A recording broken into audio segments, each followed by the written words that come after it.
James Strom Thurmond. Fritz, he was one complex guy. For what else would explain that he asked, I'm told by Nancy, a guy named Biden from the state of Delaware, to be one of his eulogists? I'll never figure him out. And Strom, I won't forgive you.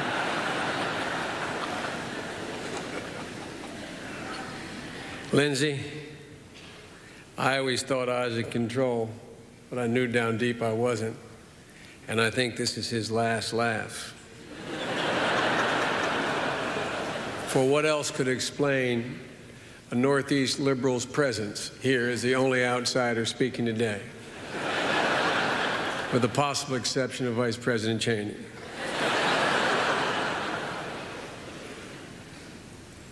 Strom Thurmond was the only man whom I knew who, in a literal sense, lived in three distinct and separate periods of American history, and lived what would have been considered a full life in each of those periods, particularly in his beloved South.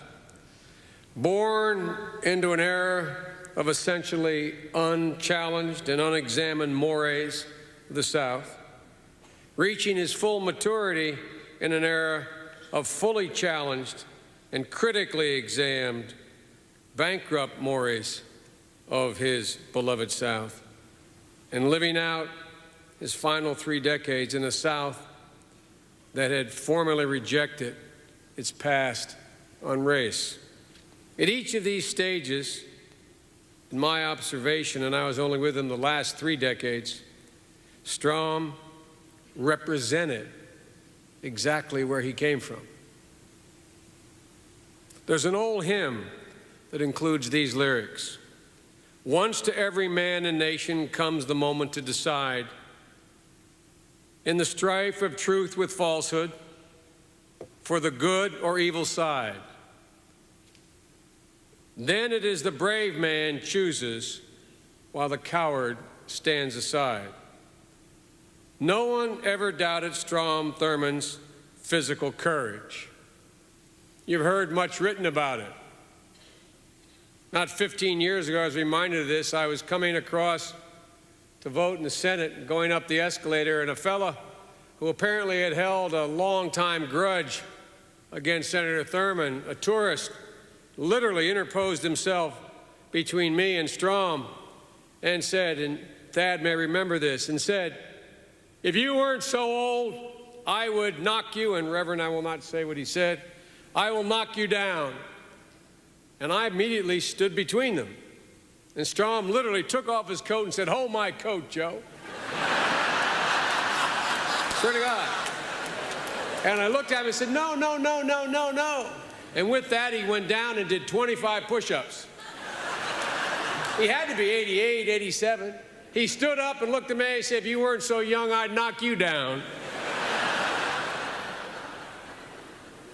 Strom Thurmond was also a brave man who, in the end, made his choice and moved to the good side.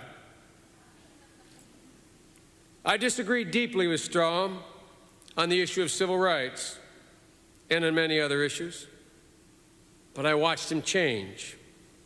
We became good friends.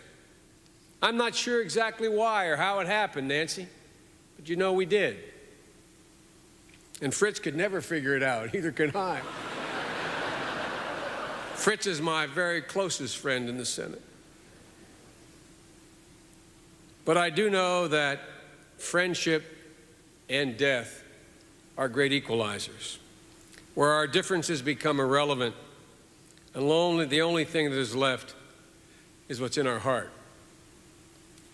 I went to the Senate emboldened, angered, and outraged at age 29 about the treatment of African Americans in this country, about everything that, for a period in his life, Strom had represented.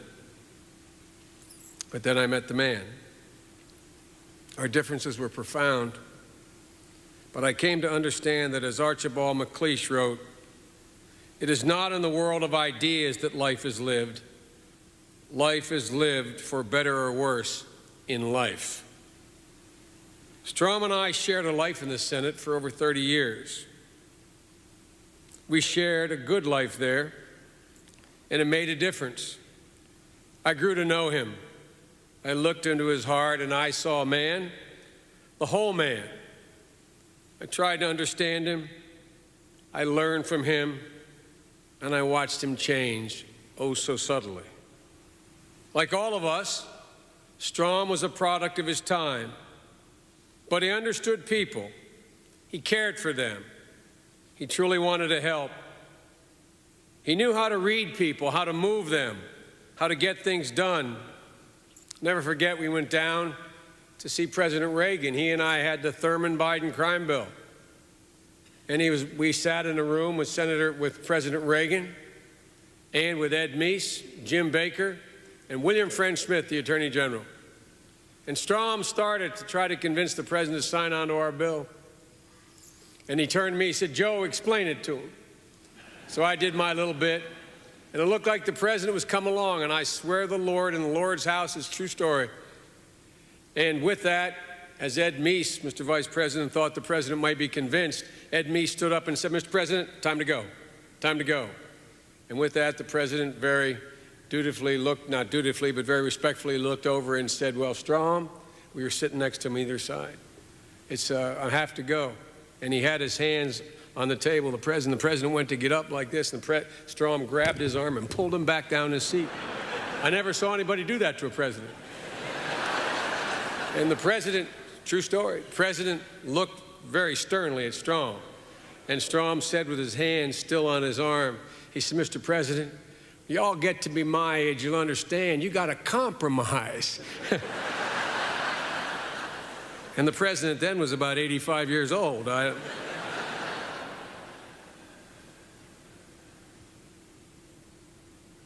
Strom knew America was changing, and that there was a lot he didn't understand about that change. Much of that change challenged many of his long-held views. But he also saw his beloved South Carolina and the people of South Carolina changing as well. And he knew the time had come to change himself. But I believe the change came to him easily. I believe he welcomed it, because I watched others of his era fight that change and never ultimately change. It would be humbling to think that I was among those who had some influence on his decision, but I know better. The place in which I work is a majestic place. If you're there long enough, it has an impact on you. You cannot, if you respect those with whom you serve, fail to understand how deeply they feel about things differently than you. And over time, I believe it has an effect on you.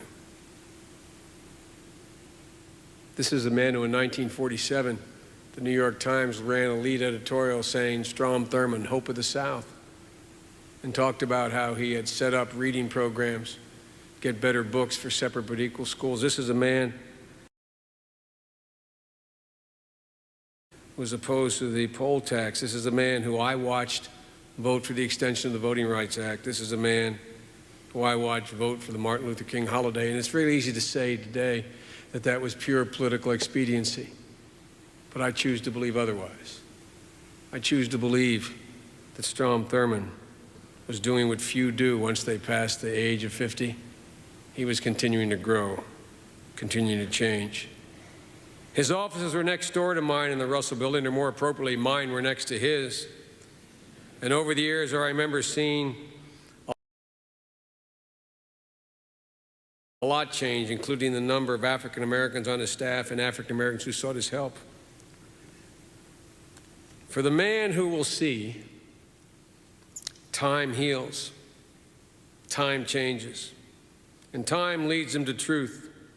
But only a special man like Strom would have the courage to accept it, the grace to acknowledge it, and the humility in the face of lasting enmity and mistrust to pursue it until the end. There's a personal lesson that comes from a page in American political history that is yet unwritten, but nevertheless it resonates in my heart. I mentioned it on the floor of the Senate the other day. It's a lesson of redemption that I think applies today, and I think Strom, as he listens, will appreciate it. When I first arrived in the Senate in 1972, I met with John Stennis, another old Southern senator who became my friend. We sat at the other end of this gigantic grand mahogany table he used as his desk that had been the desk of Richard Russell's. It was a table upon which the Southern Manifesto was signed, I am told.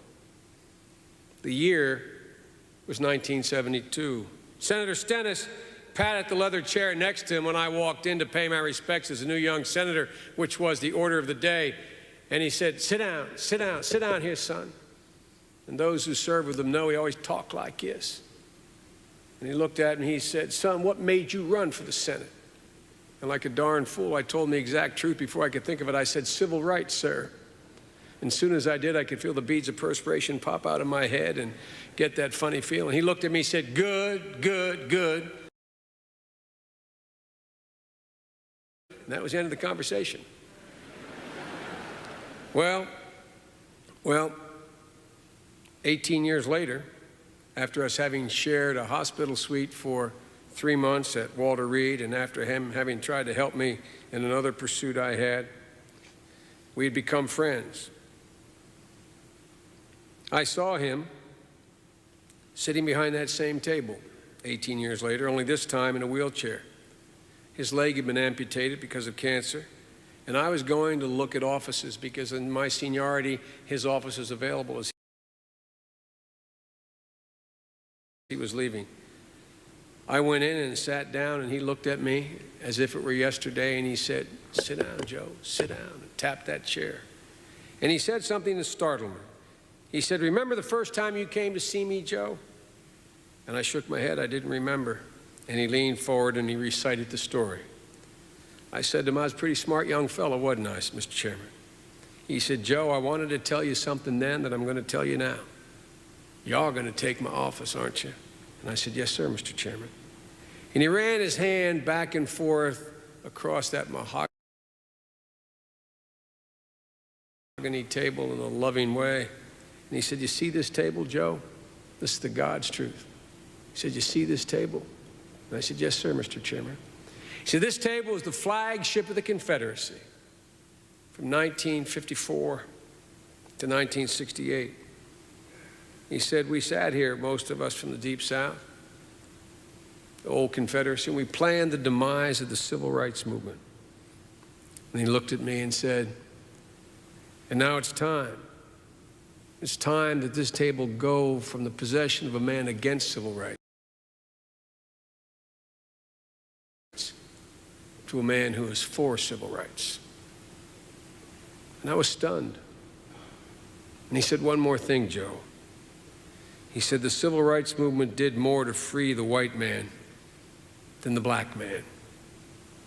I looked at him, and I didn't know what he meant. And he said, in only John Stennis fashion, he said, it freed my soul. It freed my soul.